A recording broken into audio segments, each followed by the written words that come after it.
So let's see what all these symbols and what all these words mean. The first derivative test says, let f be continuous on an open interval, a up to b, that contains a critical point, C. We know that C is a critical point. We've already identified that C is a critical point. This tells us that either f prime of C equals 0 or f prime of C does not exist. How come it doesn't tell us that C is an endpoint? Remember, critical points can be endpoints as well. This notation tells me C cannot be an endpoint. I'm looking at an open interval. C can't be an endpoint.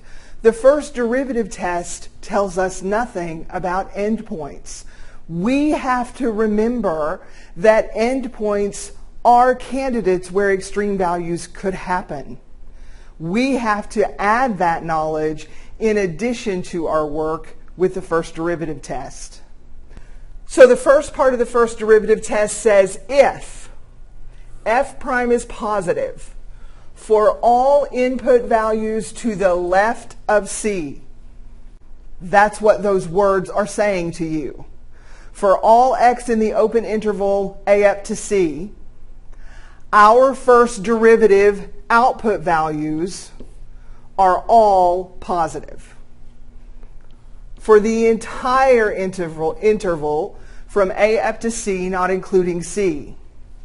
And the outputs of the first derivative are negative for all values to the right of C on our interval. Then plugging C into the function. It doesn't say f prime of C is a local max. It says f of C is a local max. You are going to take your critical point and plug it back into your function f, and the result that comes out of that result is your extreme value. The input is the critical point. The output is the extreme value. Extreme values occur on your function, not on your derivative. We are using the derivative to identify where along the horizontal axis those things occur, but when we are asked to find the maximum or minimum values, that's outputs of the function. So if our derivative changes from positive for all input values to the left of your critical point, and negative for all input values to the right of your critical point, then plugging that critical point into your function is a local maximum value of the function. If it's the highest of all the local maximums you found on the entire interval, then it is the maximum, it is the absolute maximum, or it is the global maximum. So equivalently, if we have a critical point C, and if the outputs of our derivative function are negative to the left of C and positive to the right of C, then plugging C back into the original function here is a local minimum. Our slopes went from negative to positive. That is negative slopes to positive slopes. Our function had a min. On this one, we went from positive slopes to negative slopes. Our function had a max. And we are looking here in this table to determine which occurred. If the derivative is the same sign on both sides of your critical point.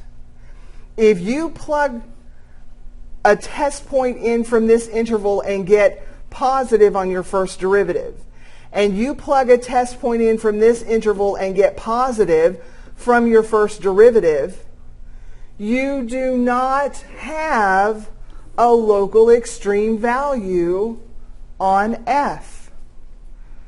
And that is possible. I illustrated it back here on this function. We would get f prime of -1 does not exist. If we ran the first derivative test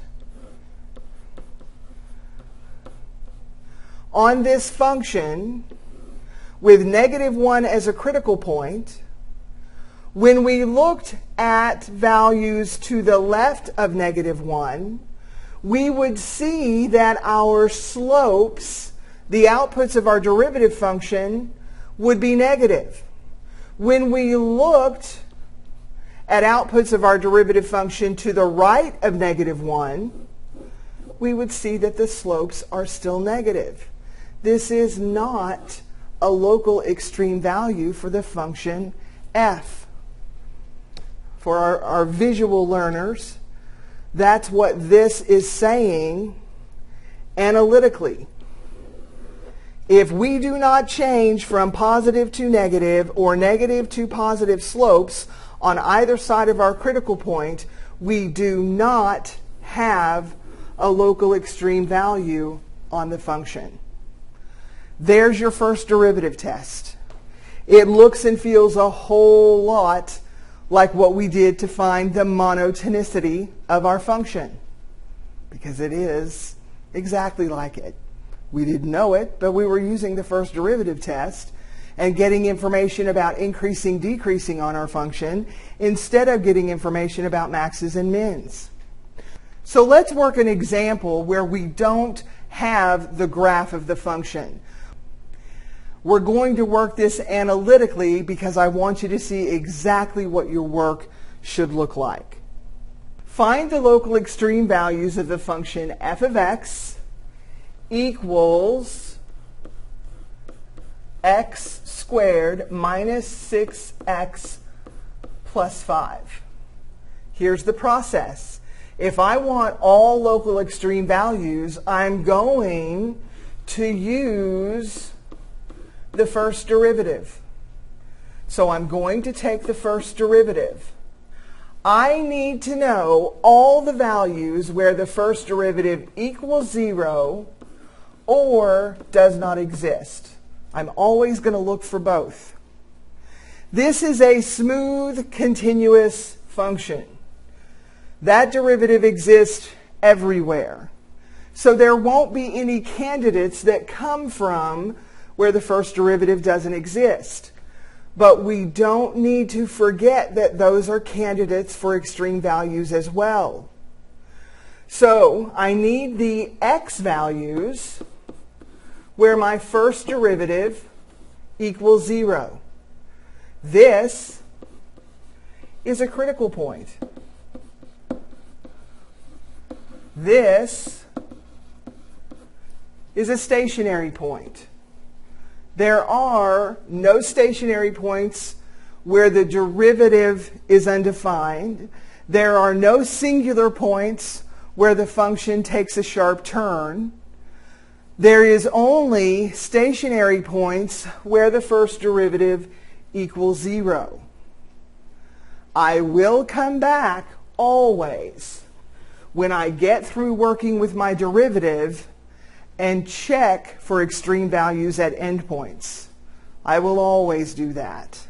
So I have one and only one candidate in the plane where an extreme value could take place. That candidate is x equal 3. I would like to determine by testing values on the interval to the left of 3 and values on the interval to the right of 3, what the slopes of my function are doing. So what I'm going to do is I'm going to put those test points into my derivative function. The sign of the output of the derivative function is what goes in this column. So when I put 2 into my derivative function, 2 times 2 minus 6 yields me a negative value. When I put 4 into my derivative function, 8 minus 6 yields me a positive value. My slopes on f on either side of x equal 3, those slopes are negative, then they go to 0, then they're positive. This function has a minimum, a local minimum is all I can say right now, at x equal 3.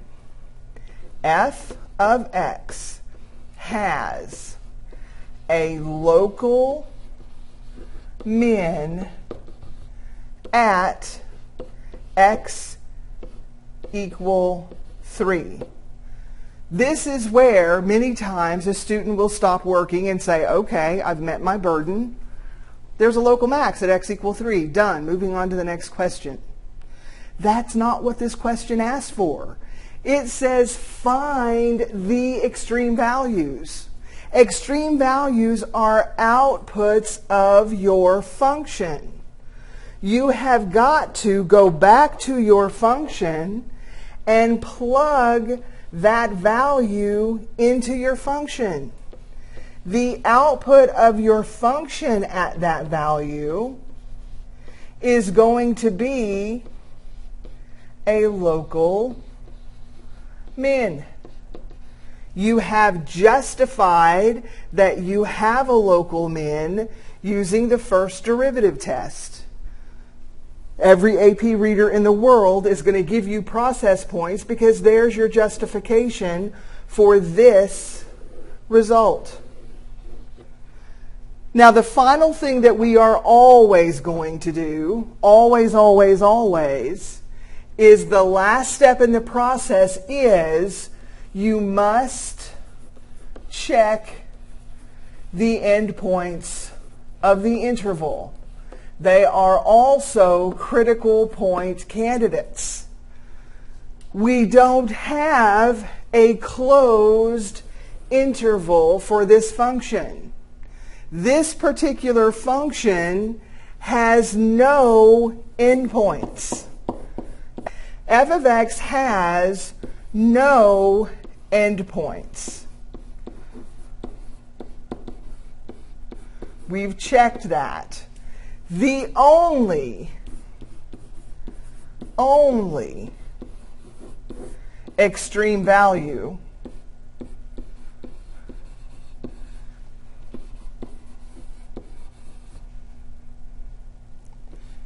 is whatever this is, 9 minus 18 plus 5, 14 minus 18. I'm going to call that negative 4, which is the absolute, now that I've checked endpoints, now that I know there are no other critical points of any kind, I now can move from local to global or absolute. And I have answered the question that was asked. Find the local extreme values of this function. Done. There's what your work needs to look like. Now let's take a big picture look. Step back, look at the function. Take a big picture look at what's going on there. This is a parabola. This is a parabola that opens up. Am I surprised that this function has only one extreme value and that that extreme value is a minimum? I shouldn't be, because that's what parabolas look like.